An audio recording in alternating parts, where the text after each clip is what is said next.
ఏరేంటి కనవాళ్ళ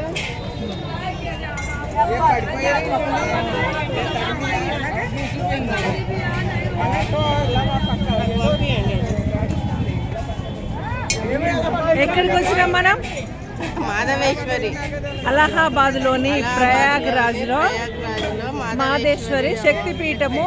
అమ్మవారి వేళ్ళు పడ్డ చోటు ఇది, ఓకేనా? చేతి వేళ్ళు పడిన చోటు, మహాశక్తి పీఠము. చాలా పవర్ఫుల్ టెంపుల్. అమ్మవారి విగ్రహం అంటూ ఏమీ ఉండదు, చీర చుట్టి ఉంటుంది ఒక కర్రకు, ఉయ్యాల ఉంటుంది.